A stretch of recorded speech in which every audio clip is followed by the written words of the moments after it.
BRICS से पहले चीन रच रहा था चक्रव्यूह, फिर अजीत डोभाल अचानक चीन पहुंचे, अब जिनपिंग भी हुए हैरान। जानिए क्या है अजीत डोभाल का प्लान। भारत ने मायाजाल तैयार कर दिया। भारत के जेम्स बॉन्ड का बीजिंग दौरा क्यों है अहम, किस मुद्दे पर चीन से तगड़ी बात होगी, क्या है भारत की बड़ी तैयारी। जिस चीन को लग रहा था कि वो ब्रिक्स समिट से पहले भारत को अपने चक्रव्यूह में फंसा लेगा, उसी चीन के घर में घुसकर डोभाल ने ऐसा कूटनीतिक मायाजाल बुन दिया है कि अब बीजिंग में हड़कंप मच गया है। हर कोई हैरान है कि आखिर डोभाल के इस अचानक दौरे के पीछे भारत का असली मास्टर प्लान क्या है। क्या एलएसी पर दादागिरी दिखाने वाले ड्रैगन को डोभाल झुकाने गए हैं, या फिर जिनपिंग को कोई आखिरी अल्टीमेटम मिलने वाला है। इस महादौरे में क्या क्या खास रहा है, डोभाल का प्लान क्या है, चलिए ज्योति विनय कपूर से जानते हैं।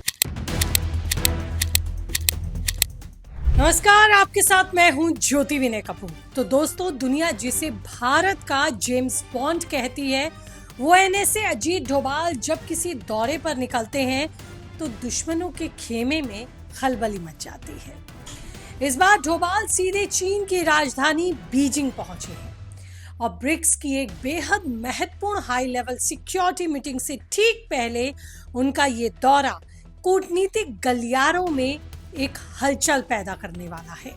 दरअसल चीन को दूर दूर तक ये उम्मीद नहीं थी कि भारत इस स्तर पर आकर उसके खुद के घर में इतनी आक्रामक घेराबंदी कर देगा।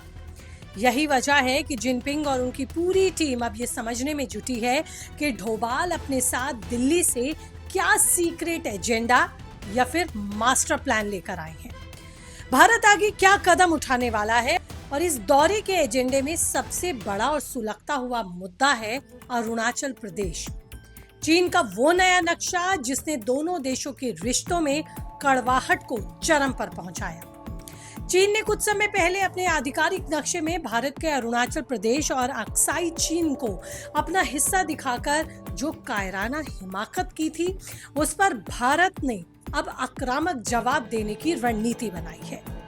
और इसी रणनीति के तहत डोभाल पहुंचे हैं बीजिंग। डोभाल इस मीटिंग में चीन के आला अधिकारियों को दो टूक शब्दों में समझाने वाले हैं कि ये रवैया अब भारत के साथ नहीं चलेगा, क्योंकि इस रवैये को भारत बर्दाश्त नहीं करेगा। भारत अपनी संप्रभुता और अखंडता से 1 इंच भी समझौता नहीं करने वाला।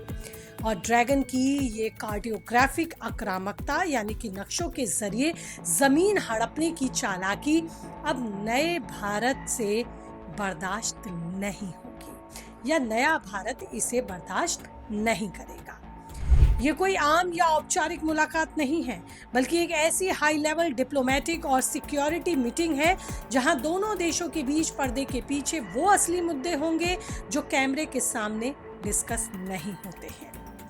जब दोनों देशों के राष्ट्रीय सुरक्षा सलाहकार और टॉप लेवल्स के मिलिट्री और इंटेलिजेंस अधिकारी आमने सामने बैठेंगे, तो वहां केवल डिप्लोमेटिक औपचारिकताएं ही नहीं निभाई जाएंगी, बल्कि सीधी, तगड़ी और दो टूक बात भारत की तरफ से रखी जाएगी। ये महाबैठक इतनी ज्यादा खास है क्योंकि यहीं से तय होने वाला है आने वाले दिनों में भारत और चीन के रिश्तों की स्ट्रैटेजी।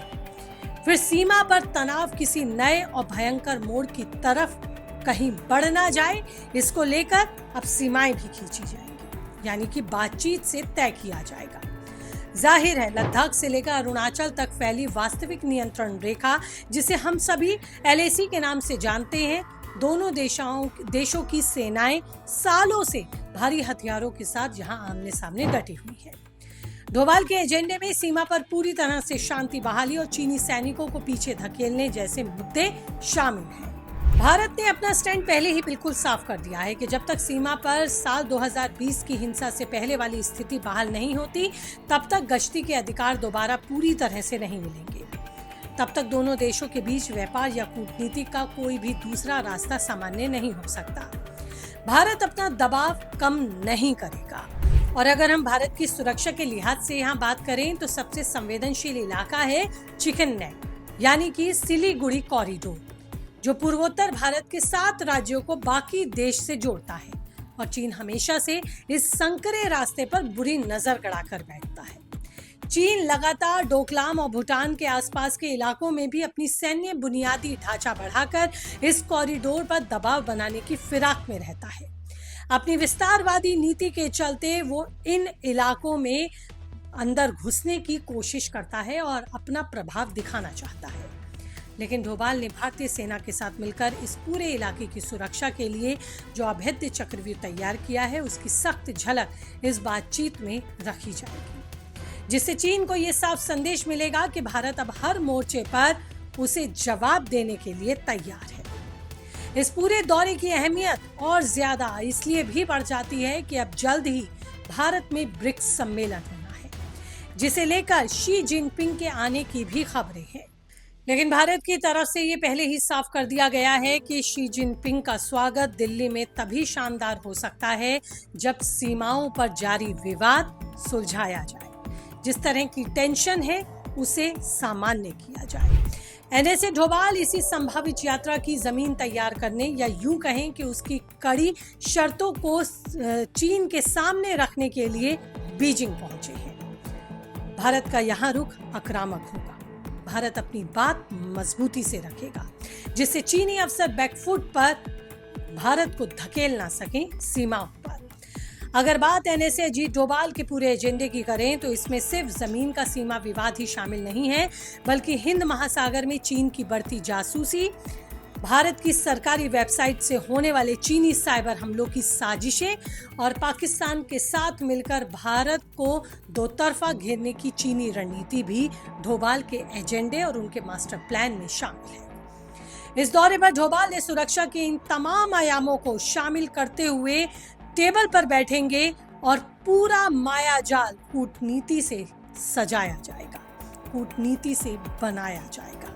चीन को अपनी आर्थिक और सैन्य चालबाजियों पर पीछे हटने के लिए भारत मजबूर करेगा, क्योंकि भारत ने हर मोर्चे की घेराबंदी अब तैयार कर ली है। आज के बढ़ते वैश्विक समीकरणों में पश्चिमी देशों के बढ़ते दबाव और खुद चीन के अंदर डगमगाती अर्थव्यवस्था के बीच बीजिंग भी ये अच्छे से समझ रहा है कि वो भारत जैसे बड़े बाजार और मजबूत देश से लंबे समय तक दुश्मनी मोल नहीं ले सकता।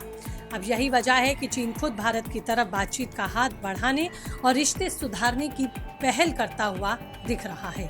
डोभाल की इस बीजिंग यात्रा ने चीन को ये साफ संदेश दिया है कि भारत अपनी शर्तों पर ही आगे बढ़ेगा।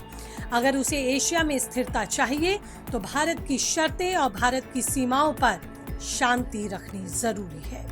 भारत की शर्तों का सम्मान करना जरूरी है। हमारे भी आत्मसम्मान का ख्याल रखना जरूरी है। लेकिन इस पर आप क्या सोचते हैं? आपकी क्या राय है? कीजिए कमेंट, रहेगा मुझे इंतजार। और इसी के साथ इस एनालिस्टिक रिपोर्ट में इतना ही। नमस्ते।